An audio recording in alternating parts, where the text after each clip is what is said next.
Oh, church, when did we lose our way? Welcome to the Deconstructionist Podcast. I'm your host, John Williamson, and we are back this week with a brand new episode and a brand new guest, Dr. Garrick Allen, to talk about his brand new book, Words Are Not Enough, Paratexts, Manuscripts, and the Real New Testament. But before we jump into that, if you enjoyed this show, please consider rating, reviewing, and subscribing so you don't miss out on a single new episode, and sharing with a friend. We're an independent podcast, and that's the way that we get out to new people. You can also keep up on everything that we're doing here by checking out our website, www.thedeconstructionist.org, where we have our blog, social media links, and all of our back catalog of episodes that you can stream directly from the site. With that being said, let's get to it. Here's my guest, Garrick freaking Allen. Made us think that we could keep others away. All right, excited to have my guest on this week, Garrick Allen. Thank you so much for spending some time with me today. Happy to be here. Absolutely. So you're broadcasting live from one of my favorite countries, if not my favorite country. And I'm not just saying that because my grandfather was born in Scotland, but you are in Glasgow. That's right. Best city in Scotland. Man, yeah. So I definitely make note of that, Adam. We have to go there next time. But tell you we were talking before we started recording. You've got a pretty cool journey in terms of other places you've been prior to landing in Glasgow. So tell people a little bit about yourself, your background, and sort of how you ended up in Glasgow. Yeah, absolutely. No, I'm from Seattle originally, as you can tell from my accent. I'm not a Glaswegian. So from Seattle originally, studied there, went to graduate school at St. Andrews, so spent a few years on the east coast of Scotland, and then kind of did the postdoc world tour for a while and spent some time in Germany, Ireland, and now we're back in Scotland. So it's a good spot to be. It's really dark this time of year, so there's nothing to do but go to the library and go to the pub, and it's a good life. As I say, I could think of way worse places to go. So tell people a little bit about. Hang on, as I reach for the book here. Words Are Not Enough: Paratexts, Manuscripts, and the Real New Testament. What ultimately inspired you to write a book on this particular topic? Yeah, I mean, a few things. So, we're running a number of big research projects in Glasgow right now that focus on the New Testament's manuscripts in a number of different directions, more sort of technical, scholarly stuff. But I was really interested in using the manuscripts as a way to think about what the Bible is, what defines it from the very first time it was composed to a Bible you pick up on the shelf, and to think about what's so important about this text by looking at how other people in the past have produced, read, transmitted, moved this text from the first century on to us. So there's a lot of rich material there. It's the most widely transmitted ancient text from antiquity, over 5,600 manuscripts. And we've really only begun to explore what this sort of set of material has to offer for us. Yeah, that's a great place to start. So my first initial question is, because I think a lot of the people listening are laymen, just like myself, and so there's a lot of things that we have assumptions about in terms of things that we think that we know, right, about the New Testament. And the first misconception, obviously, is the fact that this thing fell out of the sky in a fully formed book, and that's not the case. So start off talking about, like, what do we actually know for certain about the New Testament, and in terms of things that we can say for relative certainty versus what we don't know at this point. Yeah, absolutely. I mean, I think that's right. When we think about the New Testament, we think of, or the Bible more generally, a sort of disembodied perfect text floating around just waiting to be put in a printed book you can buy at Barnes & Noble. But actually, like, when you look at the manuscripts, I think the one thing that really strikes you, and the one thing that is always certain, is an element of change and flux, whether that has to do with the Greek text of the New Testament, which changes in small scale ways from manuscript to manuscript. These are handmade objects. And also the material they're made on, the size of the manuscript, which books are in there, in what order. And then, this book really explores paratexts, which is all the things around the biblical text that are always in the manuscripts alongside it and that are framing our reading experiences. So the thing that I think I take for granted is that the Bible is in a state of change. It's a process, not a finished, complete work that you can buy at the bookshop, although, that's one instantiation of this tradition. So for me, the manuscripts really point up the fact that the Bibles that we can pick up today are a pretty new phenomenon in the history of Bible reading. And we can see how other people of the past have engaged these texts in the same way. Yeah, and I should point out that you've already angered so many people by saying, change, Yeah, I mean, can I just say, a change doesn't mean corrupt. It doesn't mean bad. We tend to think in our age of printed books where you can print the same book a million times exactly the same. We tend to think of change as problematic for the things that are really important. But in the ancient world, when you have to hand make the parchment and paper you want to use, you had to make the ink and make your quills and do these sorts of things. Change is central to the things that people care for most. It's like a garden. If you didn't change your garden, it would die. If you didn't tend it, move things around, put things in the right place, you wouldn't get anything from it. The Bible's the same way. People tend to it and it changes because it's important to these communities from the first century onward. So it's actually a sort of counterintuitive thing to the narrative of the Bible as the sort of unchanging, perfect word of God. Yes, in some way, but also, if you don't have people engaging with this text, it disappears. So this is why I think change is a good thing. Excellent. Thank you for covering it. Sure. I do. That is a real thing that I find that we fight against, specifically in the Western world, is this notion that it is perfect, unchanging, and has always been in the form that we know it in today, which is not the case. And you mentioned manuscripts, so talk a little bit about that, because I do think it's important to note, how far back do we go? Do we have original manuscripts, the very first writings, or do we not? Only. No, we don't. I mean, the earliest copies go back pretty early to the 2nd and 3rd century. There's fragmentary papyrus copies from garbage dumps in Egypt, mostly found in the 19th century. The earliest copy of Paul's letters that we know of is just across the Irish Sea in Dublin at the Chester Beatty Library, and so they're quite close by. So we can go back pretty far, and there is a lot of consistency in the tradition. There's no huge, large-scale changes. There's no big corruptions in the tradition, but there's this series of small-scale sort of tending changes to these things. So the manuscripts we have date from, as I said, the 2nd on the early side through to the 19th and 20th century, very late copies of printed editions of things we find at monasteries. But the vast majority of stuff that we have for the Greek New Testament is medieval. There's a handful of 4th and 5th century full Bible codexes in Greek that are very unusual and very cool. 2 are in London, one's in the Vatican, one's in Paris. So they're all fairly close by. But we have a sort of gap from the 6th to the 9th century. There's not that much material, and then you see an explosion of what we have thereafter. So it's spotty at the early stages, but you can get a fairly good picture of the sorts of things that people are doing with the New Testament at a fairly early stage. And talk a little bit too about the fact that obviously this is, and we'll talk more about this. Obviously, you talk about this in the book as well, is the fact that, as you've mentioned, that the fully formed bound version is a relatively new concept brought on advancements in technology and printing. Before that, how were people getting their Bible fix essentially at that point? Mm-hmm. Yep. I mean, so there's 3 or 4 full Bible codices from the 4th and 5th century, as I mentioned, and they have all of the Old Testament in Greek, all of the New Testament in Greek, but in all different orders of the books. And then a couple of them have other texts at the end, Clementine literature, the Epistle of Barnabas, and these sorts of things. So even at this early stage, things are moving around quite a bit, and these are highly unusual in the big picture of things.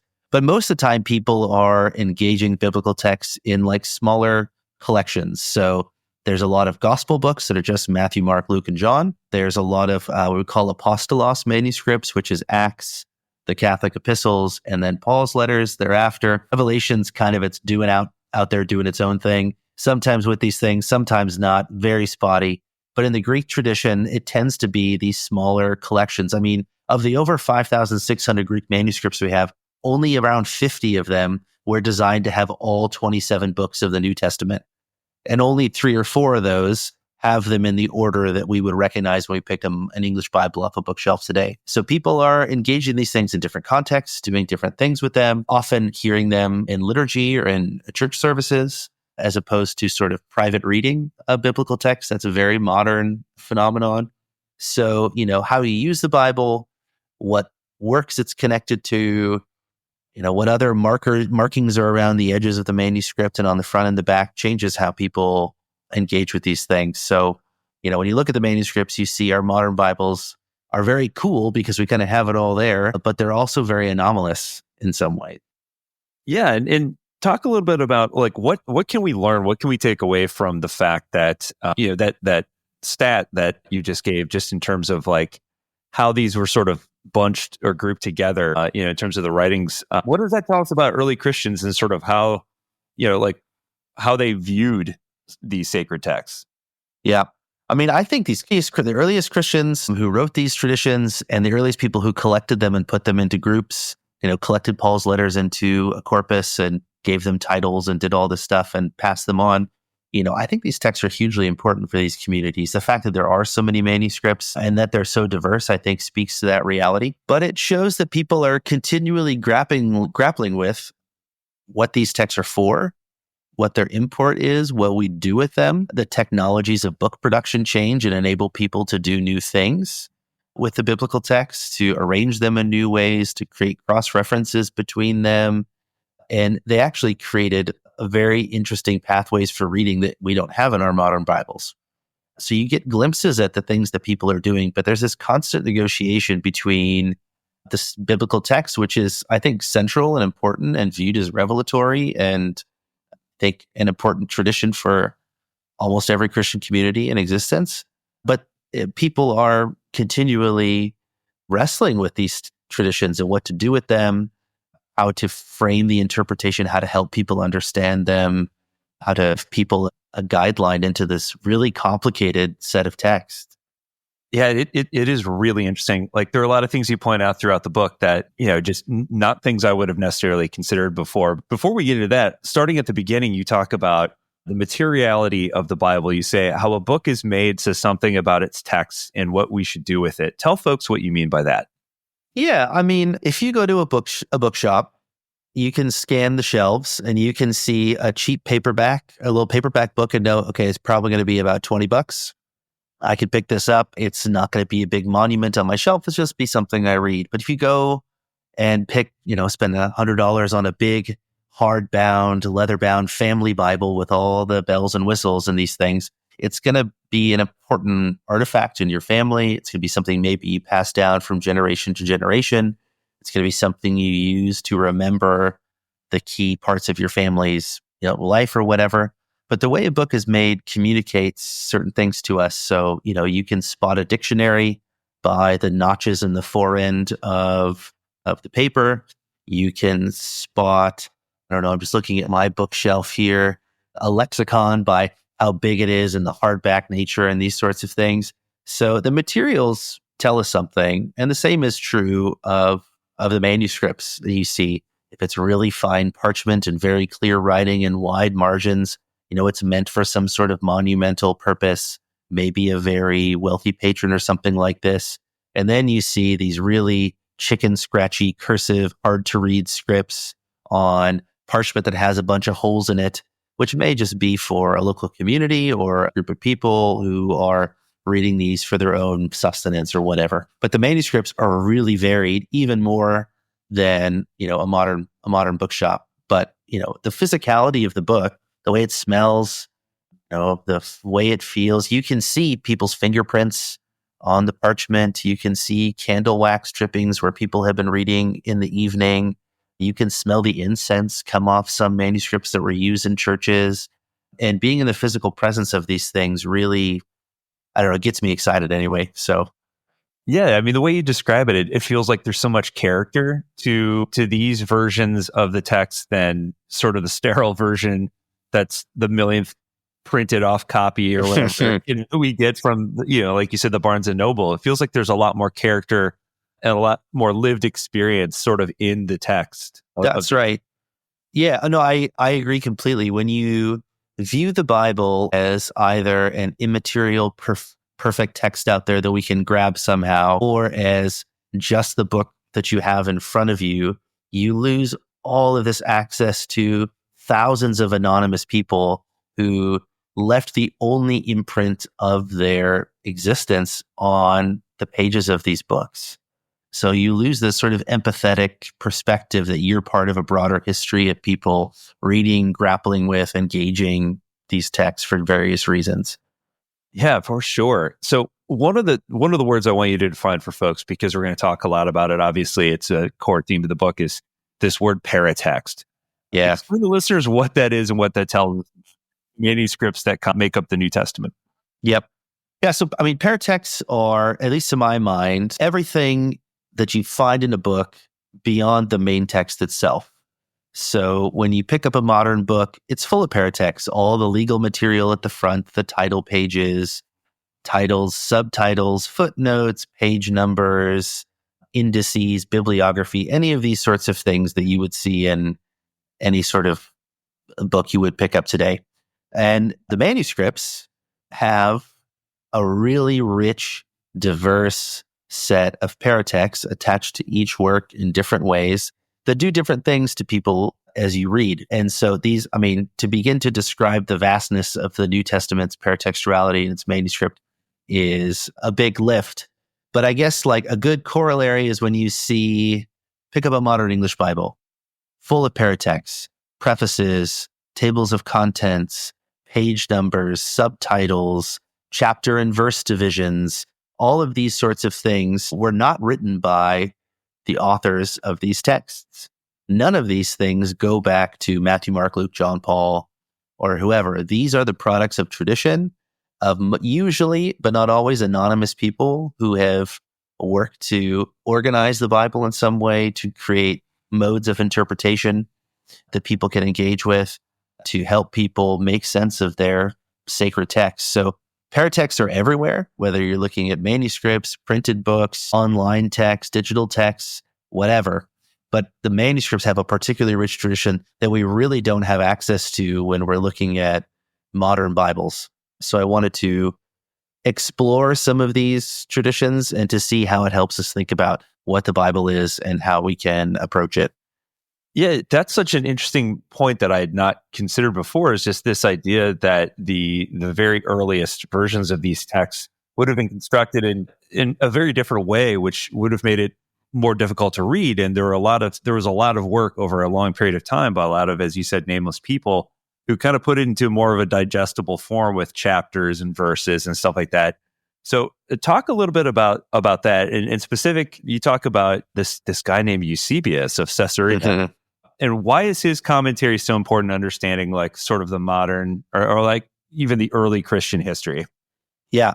The sort of cradle of paratextual play with the New Testament is in Caesarea in the 3rd and 4th century with the work of Origen on the Old Testament and Eusebius on the New Testament. These guys do a lot, just voluminous writings, church histories, interpretive tracts, commentaries, all these sorts of things. But one of the most important things that Eusebius did was create something called the canon table system for the Gospels. So Eusebius knew something that anyone who has ever read the New Testament knows, is that there are 4 Gospels right at the beginning.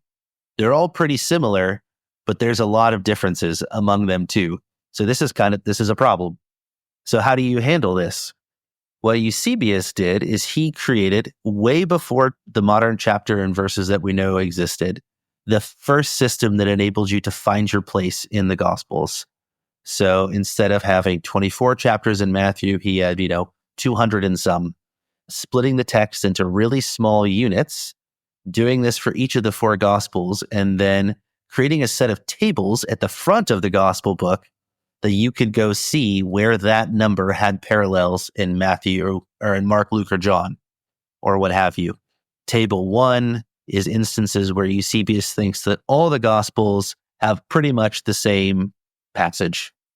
Table 2 is where it's Matthew, Mark, and Luke alone, and all the way down to table 10 where it's all the passages that the Gospels have only to themselves. So you can trace the really complicated relationships between the Gospels without breaking up their texts or their narratives. You can still read them straight across one at a time, or you can read them in this really hypertextual way where you're looking at the margins, finding a number, going to a table, going to a different Gospel, and then you have like both sections open as you hold the big chunk in the middle in your hand, and you can flip back and forth and look at the passages and compare them. So he kind of puts it all on display. Here's all their differences and all their glory. To Eusebius, he thinks they end up saying the same thing, more or less, not very surprising. But he created this really powerful tool for comparison that really has never been duplicated. And our modern Bibles really have nothing like this. So, and this system appears in nearly every gospel manuscript we have. It's ubiquitous. You can't escape it. So it's funny today when you pick up the Gospels, you sometimes have subtitles with parallels written by modern editors, but it's really just like vague ghost of what Eusebius has done in this really interesting way that really helps us to do a lot of cool interpretive things and to think about the Gospels and their interrelationships in new ways and to acknowledge the reality that these things do differ. But when you put them in a conversation, you can do some things with them. Yeah, and it immediately brings to mind the scholarship that's been done on, the similarities in regards to a possible common document that some of the gospel writers sort of pulled from the, Gospel of Q or what have you. So it's kind of interesting because that was very, very early on, obviously, Eusebius. Absolutely. Yeah, it's very early. It's early 4th century. I mean, Eusebius, then some of his other writings often appear in the margins of gospel manuscripts at particularly problematic passages. So one of them is the Easter morning narratives in each of the Gospels. They each give a slightly different description of what day it was, what morning it was, what time it was, who was there at the tomb, these sorts of differences. And often in some of these manuscripts that have commentary in the margins, Eusebius's text is there to say, well, when you look at this one, it's this, but they actually mean this, and they actually all kind of fit together. So, his influence is, determined what people did with the Gospels for over 1,000 years. And our modern Bibles really obscure that reality. And when you look at what he does and how the system works, it's complicated for sure, but once you get a hang of it, it's not so mystifying. You can do some very different things than we do. I think our Bibles today tend to encourage us to read each of these narratives like it's a novel from front to back. But for Eusebius, they're meant you can read them that way. The system enables you to, but it also really encourages you to be flipping back and forth constantly, to read all the Gospels in conversation with one another and all their weirdness. This is what he's trying to get people to do. Yeah, that's absolutely fascinating. And again, it goes back to your sort of central point that there are all these different things that sort of you take for granted or don't even potentially notice in the modern Bible that really influence the ways in which you read the Bible and understand the Bible. And so, you talked about this system, within early Christianity that's trying to make sense of it and trying to make it more easy to reference. You also talk about the role of the preface, which is a common literary tool in most books, I would say. And so talk about how prefaces direct our limited attention resources, as you say. How are prefaces used in such a way within the New Testament? Yeah, no, great question. I mean, the thing about Paratexts, I'll say at the start is these things are hidden in plain sight. I mean, we often take them for granted, skip over them, don't even clock that we're reading something that's sort of set off from the main text itself. So once you see them, you can't unsee them. So this is how I one of the ways I got into thinking about this. But in terms of prefaces, if you picked up, and one thing I talk about in the book is the Schofield Reference Bible. It's this 19th century dispensationalist, very conservative evangelical annotated Bible created by this ex-Confederate soldier. Very interesting fellow. But it's the best-selling book at Oxford University Press history still today, thanks to its American audience. But what Schofield does is creates this nested set of prefaces, like a preface on what the Bible is as a whole story, and then one for the Old Testament and the New Testament, one for each of the subsections of the Gospels and Paul's letters, and then a preface for each work itself, Matthew, Mark, Luke, and John. And it's just this really oppressive, prescriptive way of thinking about what the Bible is, how these collections work, what they do, and so on. And you find similar things in the manuscript, less prescriptive, but the prefaces point out particular things about the work that once you read carefully, as you're reading, you begin to see these things more clearly. I think the best example is there's a set of paratexts called the Euthalian apparatus, which most New Testament scholars have never even heard of. Like, it's very rarefied stuff, even if it's in nearly every manuscript of Acts, the Catholic epistles, and Paul's letters that we have. So it's everywhere. But it has a preface to Acts that gives you like one sentence on the narrative, like it's about the early church and Paul. But then you get two lists. You get a list of apostles and disciples and characters in the book. And then you get a list of miracles that happen in Acts, which you don't tend to think of Acts as a place where miracles occur. But once you start reading the work with these lists in mind, you're keyed on for particular characters and their inner relationships, where they come from, how they interact with Paul and whoever else he's traveling with. And then the miracles, the thing the apostles do, the things that happened to Paul on his shipwreck journey and his call on the Damascus Road and all these sorts of things. So it reframes what you're reading and it draws your attention to those things that it wants you to focus on for whatever reason. This one doesn't tell us why it wants us to focus on that, but that's what it is. So, any preface for any modern Bible, functions similarly. Like the chapter on the Green Bible, which I really want to like. And what this Bible does is it prints any text having to do with creation or creation care in green ink, to draw your attention to environmental issues. It's a very 2009 idea. But the green ink is fine and nice and interesting and a fun play on like the red text for Jesus's words and so on. But it has like 150 pages of prefaces, essays from Christian environmentalists and famous theologians and previous guests on this podcast who try to attune people to, Christians' requirement to care for the earth as a way of caring for the poor and creation and so on. So, prefaces can go a bit awry sometimes, go a bit over the top, but it's, a useful tool that is really broadly distributed throughout the manuscripts. There are dozens and dozens and dozens of different prefaces for the Gospels, for example, a few different ones for Revelation, but these things are almost always a part of the manuscripts that we see. These are like ingrained parts of what makes the Bible, of what makes Scripture. And one of the things I try to argue is that it's these paratexts, all these things around the text itself that organize these works into scriptural texts. Without paratexts, there is no Bible.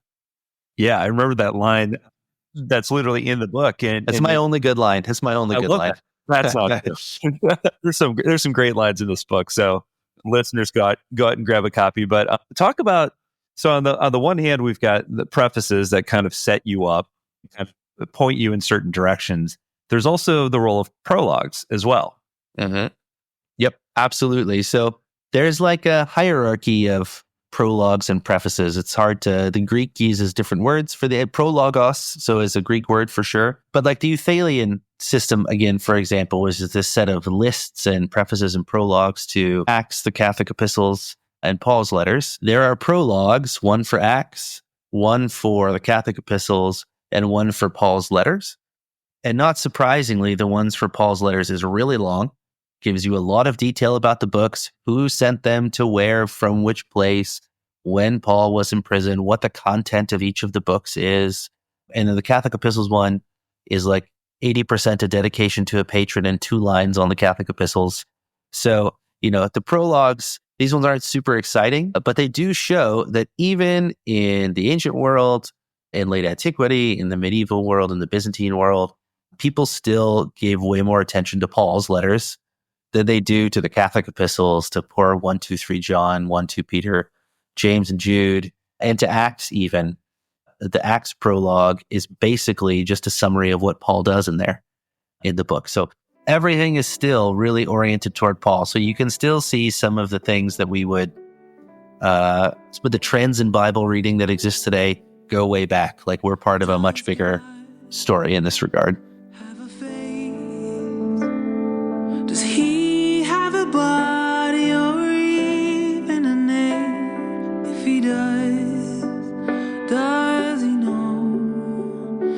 I'm alive. Is God even here? Does she care that I doubt? Does she care that I fear? Something tells me God will survive. So take a breath, breathe it in, the mystery that is this, a universe we don't know.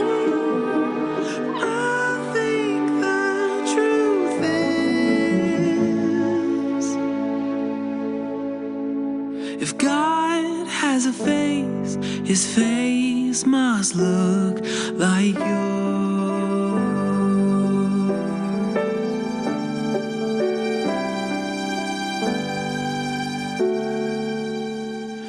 Did God kill his kid? Did he have to have blood before he would forgive?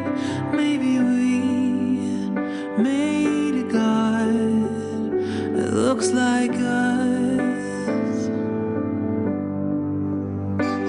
Does God know my name?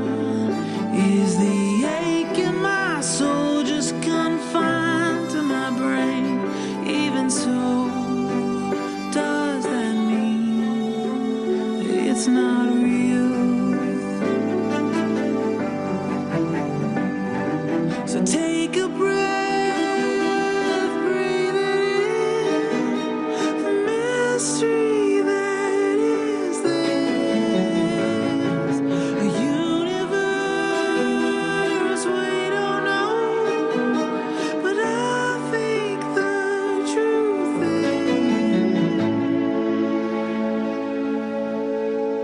is, if God has a face, her face must look like yours.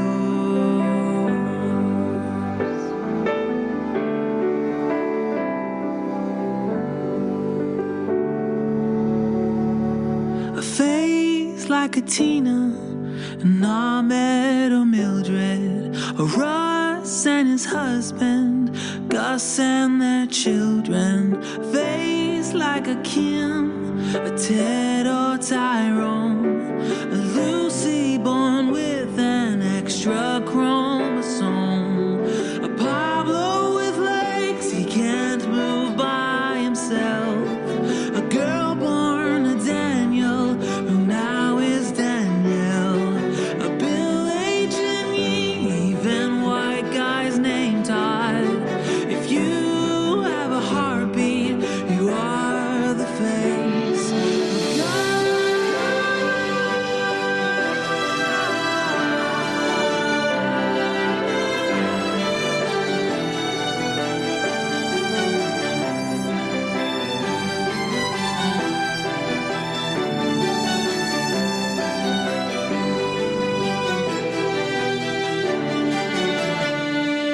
So take a breath, breathe it in, the mystery that is this, a universe we don't know, but I think the truth is, if God has a face, her face must look. If God has a face, his face must look